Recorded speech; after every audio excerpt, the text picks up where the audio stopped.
araw na ito. Yes, Congressman Marcoleta, you have your 10 minutes. Salamat, Mr. Chair. Ito po kasing usapin ng Philippine Depository Receipts ay minamatweet po ng ABS-CBN sa kanilang mga paunang pananalita na magkaiba naman yung Philippine Holdings Corporation at saka yung ABS-CBN Corporation bilang isang broadcasting company. Ang sinasabi po nila, ang gawain ng Philippine Holdings at ang kanilang kontrata sa mga holders nila ay kanilang personal na usapin. Walang kinalaman ng ABS-CBN. Magiging tama po sana yon, Mr. Chair, kung sa pagsusuri natin sa nakaraang mga pagdinig, hindi sana nagkaroon ng napakaraming kapangyarihan na ibinigay sa mga holders ng PDRs. Na kung susumahin natin, Mr. Chair, talagang mistulang may-ari na po yung holder ng PDRs. At magiging potential na rin po na impluensya para makalahok na rin sa pamamahala ng ABS-CBN Broadcasting Corporation na isa pong mahigpit na kabawalan ng ating saligang batas. Kahit na po sabihin na natin sa harap ng ating batas na ang isang kumpanya na itinatag ay merong hiwalay na personalidad sa iba at sa kanyang mga may-ari, tinatawag nga ito, Mr. Chair, na mga juridical person or juridical personality. Ang hindi po binanggit ng ABS-CBN, Mr. Chair, ay ang ating mga batas din ay nagbibigay ng isang mabisang remedyo na laganap sa ating jurisdiction. Ito po yung tinatawag na piercing the veil of corporate fiction. Ano po ito, Mr. Chair? Ito po ay isang datang ginagamit kung isang korporasyon na itinatag ay ginawa lamang para ito ay magamit sa maling gawain o kaya may layuning makaiwas o makaalpas sa mga pananagutan. Ang halimbawa po rito, Mr. Chair, ay isang kumpanya na nagkaroon ng napakaraming pagkakautang. Pagkatapos mayroon pang bayaring iba-iba katulad po ng mga sweldo ng kanilang mga manggagawa, mga bonus, mga benepisyo na hindi maibigay. Ang ginagawa po nila, babaguhin nila yung pangalan ng isang korporasyon para maging isang parang bago.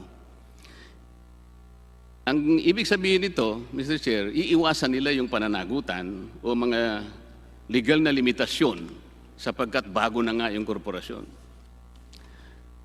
Hindi po ito pinapayagan ng korte o ang ating batas, Mr. Chair.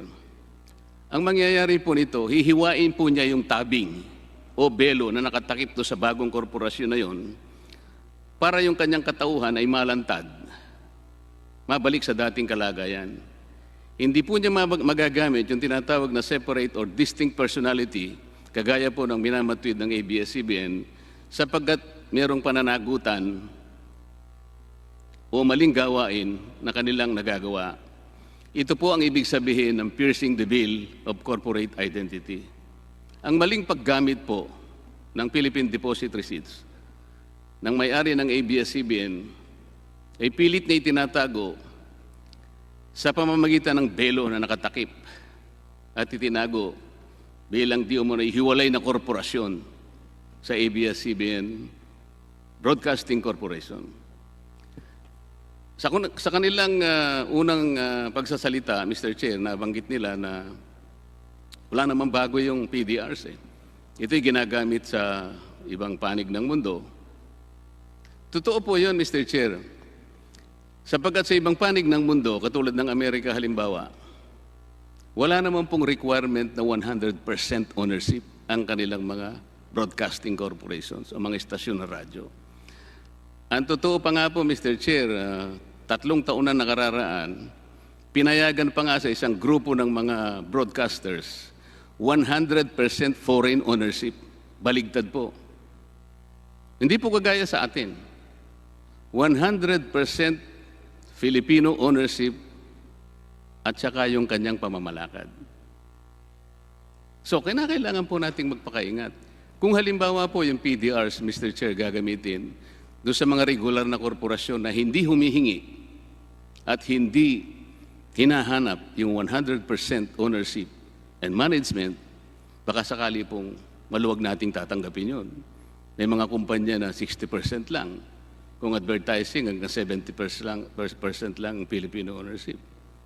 Pero dito po kasi, ang pagkakaiba, talagang 100% ang kinakailangan. Kaya nga po, yung paggamit ng Philippine Depositary Receipts sa ating pagsusuri ay sa tingin natin, sapagkat naarmasan na mabuti, naging mistulang may-ari na po yung holder ng Philippine Deposit Receipts at nakapag-i-impluwensya na rin sa mga hakbangin na pwedeng gawin ng ABS-CBN. Meron po tayong nakalap, Mr. Chair, sa ibang bansa, lalo na sa Amerika, kung paano ginagamit yung tinatawag nating piercing the veil of corporate fiction. Sa Florida po, tatanggalin po yung belong nakatakip sa isang korporasyon kung ito ay ginagamit ng isang alter ego lamang. Ano po yung ibig sabihin ng alter ego? Parang shell company, parang kasangkapan lang. Ang ABS-CBN Holdings Corporation, Mr. Chair, wala pong ibang gawain ito eh. Wala siyang ibang negosyo. Ang tanging ginagawa niya lang, mag-issue ng Philippine Depositary Receipts. Wala na pong iba. Ito po'y inaamin ng ABS-CBN sa maraming mga dokumento nila. Sa Alaska po, ginagamit po yung pag-aalis ng tabing o belo ng isang korporasyon pagka ito'y sobrang kinokontrol ng isang parent company o ito'y gumagawa ng gawaing nakalalabag sa batas. Sa Nevada, kung ang korporasyon ay pinamamahalaan bilang isang alter ego, ganun din po, at mayroong kaisahan sa interes at pagmimayari. Mamaya po, babanggitin ko po kung anong koneksyon ng maraming kumpanya na itatag ang mga Lopez Company, kung paano ang interes at pagmimayari ay talagang mayroong kaisahan. Sa New York po, ginagamit yung piercing the veil of corporate fiction kung ang shareholder po ginagamit ang korporasyon bilang isang ahente. Parang ganito rin po ang nangyari. Parang alter ego lang po yung ABS Holdings Corporation para makagawa ng mga bagay na sinasabi nating nakalalabag at nakapagpapaikot sa saligang batas. Sa Texas po, ginagamit din ito pagka-alter ego ng magulang na korporasyon at para maiwasan ang mga legal na limitasyon, katulad po ng binabanggit natin. Ano po yung mga legal limitations? Bawal po yung hindi purong-purong Pilipino na magme-may-ari at mamamalakad ng kumpanyang may kinalaman sa mass media. Sa Pilipinas po, lahat ng ito'y ginagamit natin.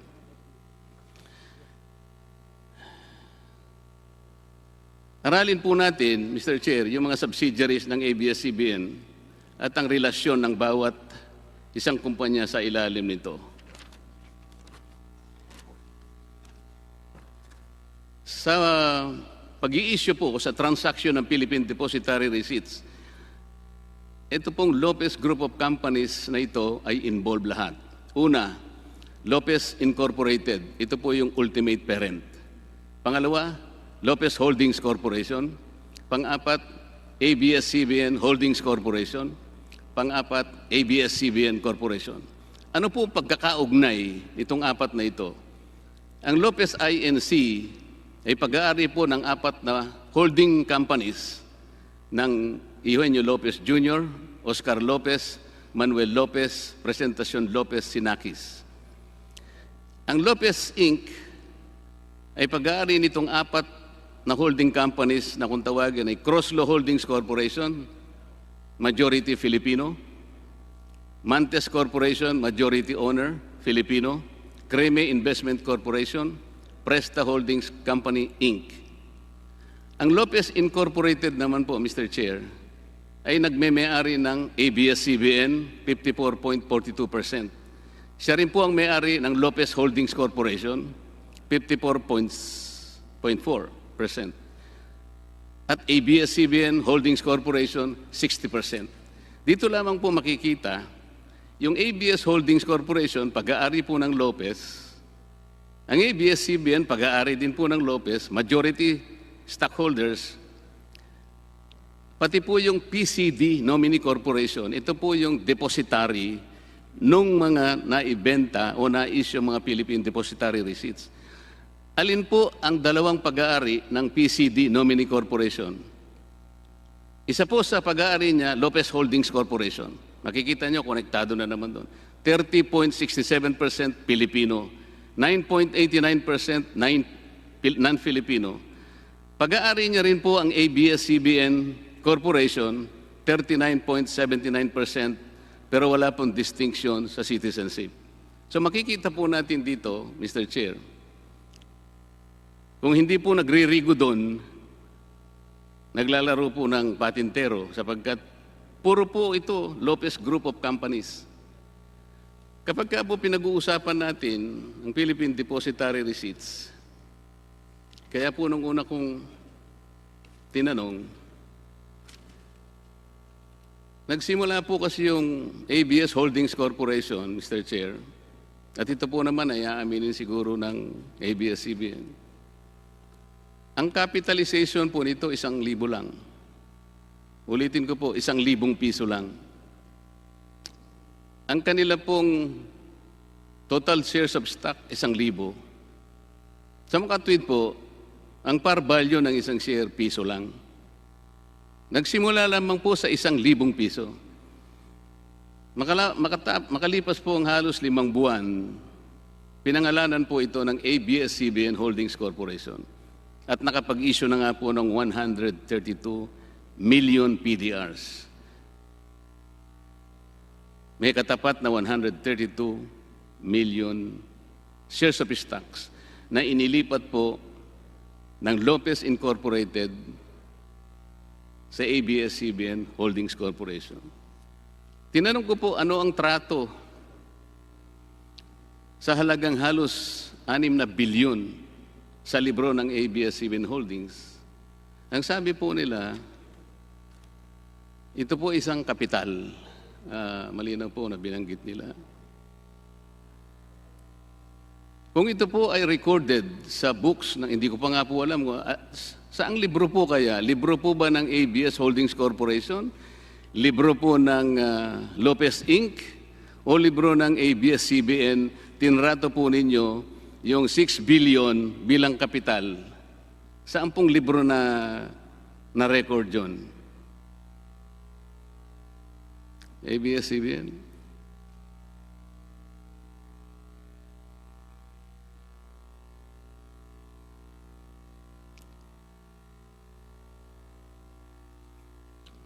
₱46 po kasi ang value ng isang PDR.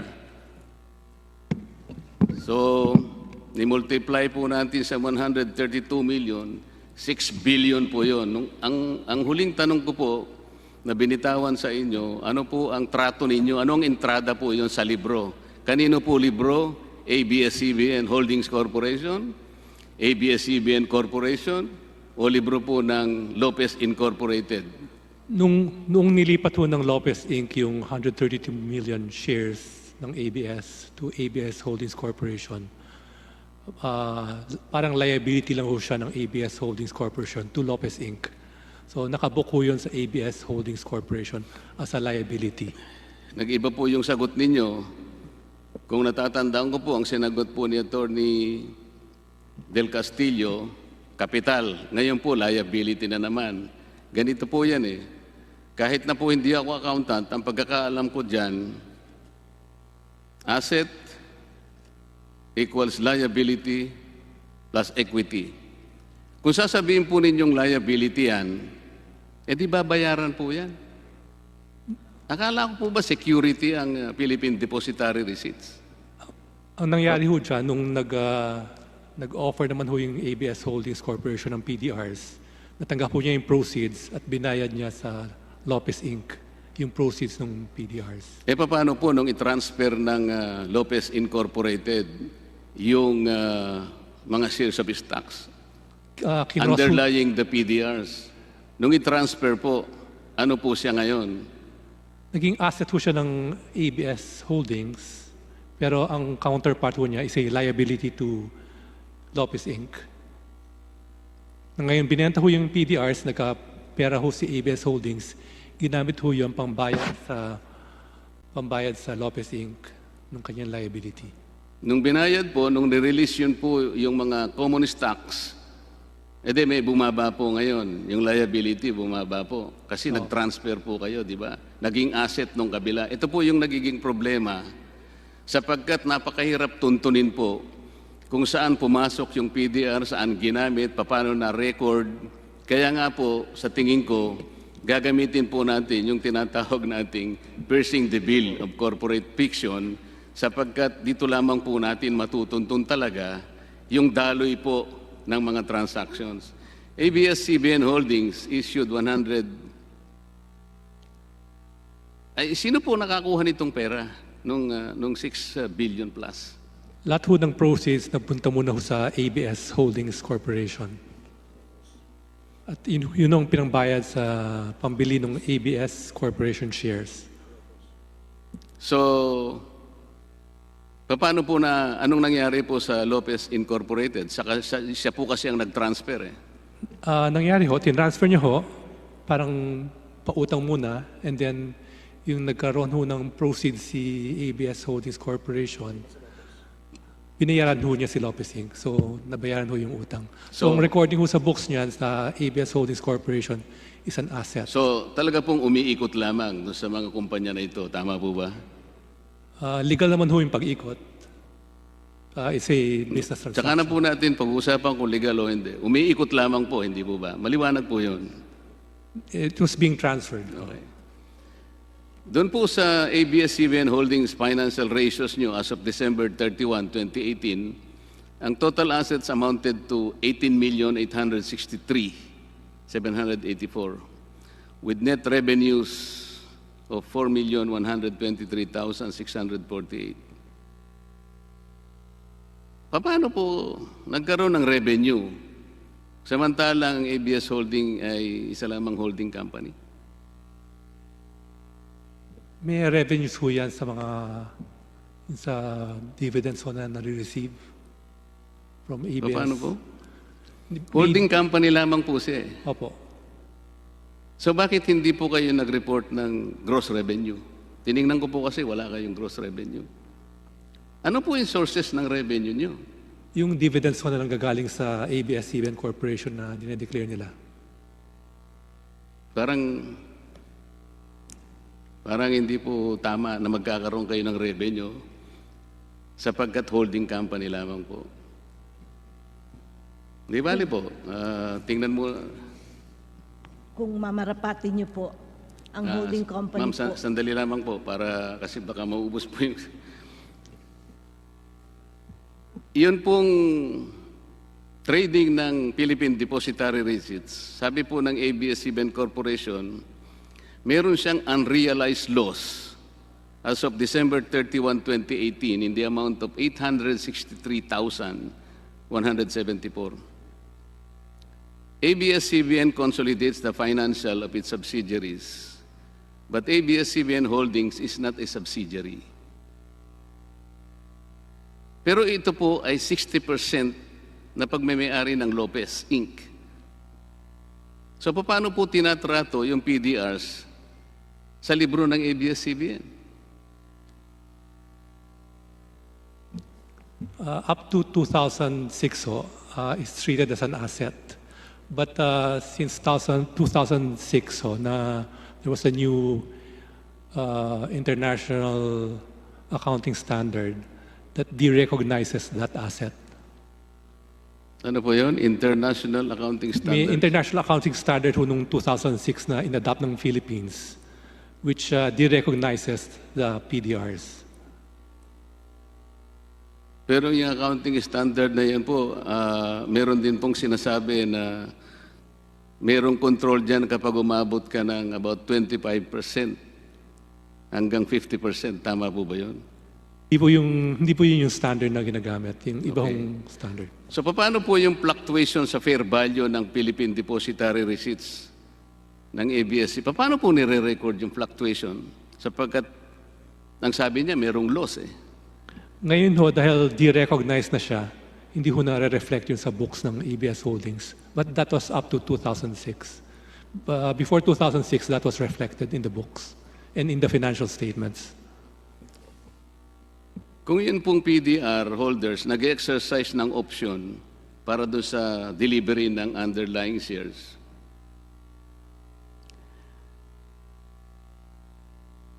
ito po bang mga shares na to were indeed issues by ABS-CBN Corporation? Kasi po, 1992, nasa IPO na kayo, hindi po ba? That's correct, sir.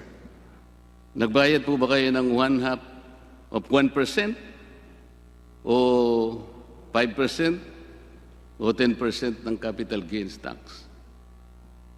Alin po doon ang binayaran ninyo? Noong 1992, parang ang tanda ko, wala pa hong IPO tax. But every time there's a cross or a sale through the stock market, the stock transaction tax will be paid. ABS-CBN Holdings, Mr. Chair, shows in its financial reports that the obligation to deliver the underlying shares to the PDR holder is secured by the pledge of shares in favor of security agent acting on behalf of its PDR holder. How does the PCD, ito po yung security holder, hindi po ba? Ito po yung Philippine Central Depository. Ito po yung holder, sabi po kasi ni Attorney Del Castillo nung huli tayong... Totoo po yan. Okay. How does the PCD vote on the underlying shares? Ang PCD po is just a custodian. Sila lang po hawak ng mga PDRs. Alam ko po yun, pero Hindi sila po yung pinaglalagakan ng depository receipts. Opo. Sinong bumoboto doon? Sila po ay may kapangyarihang bumoto kung kakailangan. Ano po? Sila po ay may kapangyarihang bumoto kung kakailanganin. Yung nominee po ang bumoboto? Kasi po may power sila to Wala hold the shares. pong instruction yung holder ng PDRs? Depende po sa instructions ng PDR holder. Yun nga po. Pero nanggagaling po yung instructions doon sa may-ari ng PDR. Isa Tama po kasi sa kapangyarihan na binigay ninyo yun eh. Tama po yun. Kaya po, sabi nga natin, kahit na hindi sila bumoboto, but they can direct and cause or even influence the kind of vote that the nominee will do. Yun po. Hindi po yung Does this pledge give the assurance that the underlying shares are not delivered to non-Filipino PDR holders? Halimbawa po, siya po yung may hawak nun eh, may pledge eh. Sigurado po bang hindi nakakaalpas yun at hindi na ibebenta sa hindi Pilipino? Hindi po, kasi pag naka-pledge po, hindi po pwedeng ibenta. Paano po ninyo nalalaman na kayo po ba'y nagmo-monitor nun? Meron po ba kayong strict? Kasi violation po yan ng Alam po pledge. natin, pero sinasabi natin, paano kayo, gano'n nyo nalalaman na namomonitor ninyo? Meron po ba kayong mechanism? May regular reporting po yan. Kayo po ang nakakatingin? Hindi po, ang pledge po ang... O kaya nga po, pero wala kayo doon para tingnan na siguradong hindi nabebenta sa mga hindi Pilipino. Tama po? Fiduciary obligation po kasi yan, so hindi po pwedeng i-breach. According to 2018 financial statements of ABS-CBN Corporation, yun pong preferred shares ninyo are convertible to common shares. On November 15, 1992, yung mga stockholders po ninyo, inimyendahan yung Articles of Incorporation at nireclassify ninyo 200 million unissued shares with a par value of 1 peso into preferred shares of 20 cents per share. Assuming po, Mr. Chair, na in-exercise po yung Philippine Depository Receipts at saka yung common shares po ay hindi magkasya, kulang-kulang. Is it possible that the preferred shares will be converted to meet the required common shares? Hindi po. Bakit po? Yung PDRs are only exercisable into common shares. That's in the... Ano po yung value nung pagkaka-convert naman nila into common shares? Kasi po nagkulang na nga eh. Hindi ho convertible yung preferred shares into common shares. They're just ordinary preferred shares, Your Honor. Eh, ito po kasi yung nakalagay sa inyong audited financial statement 2018. Wala ho kaming ganung nakalagay sa audited financial statements na Kung convertible ho yung sakasakali preferred po shares. na sakasakali pong maipakita ko sa inyo, magbabago po yung sagot ninyo. Pwede ho makita yung... Pwede Sa, ho mga makita yung... sa susunod na ano po kasi kulang na po yung panahon ko eh.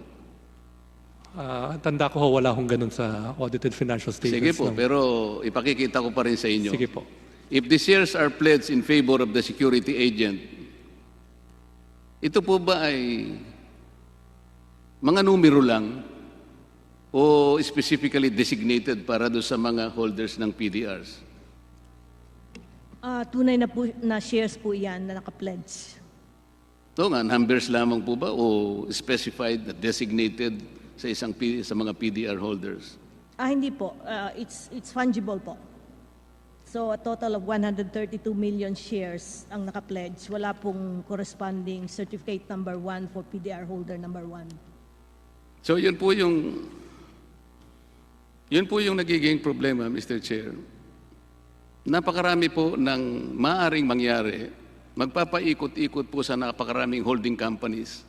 Kung minsan po yung transaction, hindi po natin malaman kung ito'y nakarehistro bilang asset, bilang liability, o kung kanino libro dapat matala, sapagkat makikita natin, napakarami po ng holding corporations na humahawak sa mga korporasyon din nila, na mahihirapan po siguro, kahit siguro yung pinakamagaling na accountant. Kaya nga po, nakita natin bilang isa sa maaring pagdudahan ay yung paggamit ng Philippine Depositary Receipts. Hindi po pangkaraniwan na ito'y ginagamit kapag ang isang korporasyon ay kaugnay ng mass media. In regular corporations, Mr. Chair, I would probably concede that some kind of legal maneuvering can probably be tolerated. 60% lang po ang kailangan eh. 70% kaya. Pero kapag kayong mahigpit na kautusan po, 100% Pilipino, wala sanang mangingimi na gagamit ng isang kaparaanan na maring pagdudahan, kagaya po itong nangyayari ngayon. Yung holding companies kasi, Mr. Chair, allow Lopez groups of companies to raise large capital through PDRs. They can avoid risks and avoid taxes in the process by selling to itself and avail of tax avoidance schemes when financials are consolidated. In other words, Mr. Chair, yung holding companies na gagamit para mamanipula through corporate layering yung pag-aari at pati yung pamamalakad ng mass media, isang bagay na nauwi sa monopolyo na ipinagbabawal ng batas. Mr. Chair, ito po yung gustong tindigan ng representasyong ito sapagkat ang ating saligang batas ay dapat nating sundin, lalong-lalo na po kung ang pinag-uusapan at ang kanyang kautusan ay naglalayon na ang mass media ay kailangan lamang maging pag-aari at ito'y pamamahalaan ng Pilipino lamang. Napakabigat po nito, Mr. Chair, kahit kailan napakahirap tuntunin kung sino-sino na ang nagsibili ng Philippine Depositary Receipts. Sa ating pong record, Mr. Chair, ang number one na bumili ng PDRs, mga dayuhan, 198 million Philippine Depositary Receipts, representing 61% of over 320 million Philippine Depositary Receipts already sold. Matanong ko nga po pala, Attorney, hindi po ba yung Bago ko pina-approve po ninyo na... magtanong, Deputy Speaker Marcoleta, suspend ko muna yung hearing. Hearing suspended.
Hearing resumed. Deputy Speaker Marcoleta. Mr. Chair, kagaya po ng aking binanggit, dito lamang po umiikot yung involvement ng Philippine Depositary Receipts sa mga korporasyon ng pamilya Lopez.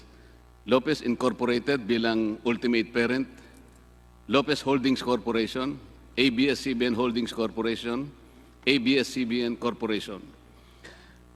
Ang Lopez Inc., Mr. Chair, ay siyang nagme-may-ari ng ABS-CBN Corporation 54.42%. Siya rin ang may-ari ng Lopez Holdings Corporation 54.40% na sila po ang nag-i-issue ng Philippine Depositary Receipts. Siya rin po ang may-ari ng ABS-CBN Holdings Corporation 60%. Ngayon po, yung security agent, ito po yung PCD, Nominee Corporation, na siyang pinaglalagakan ng Philippine Depositary Receipts, siya rin ang may-ari ng Lopez Holdings Corporation. 30.67% Pilipino, 9.89% non-Filipino. At siya rin po ang nagme-may-ari ng 39.77% ng ABS-CBN. Sa harap po ng katotohanan ito, Mr. Chair, paano pa po natin hindi makukonclude o paano nilang matatanggihan na hiwalay na personalidad ang Philippine Holdings Corporation? Mahirap po yatang palitawin na hindi kasangkot lahat ito sapagkat sabi nga natin, nagre-rigodon ang lahat ng mga kumpanya at parang nagpapatintero na lamang kung pag-uusapan ay itong involvement po ng Philippine Depositary Receipts. Maraming salamat po, Mr. Chair.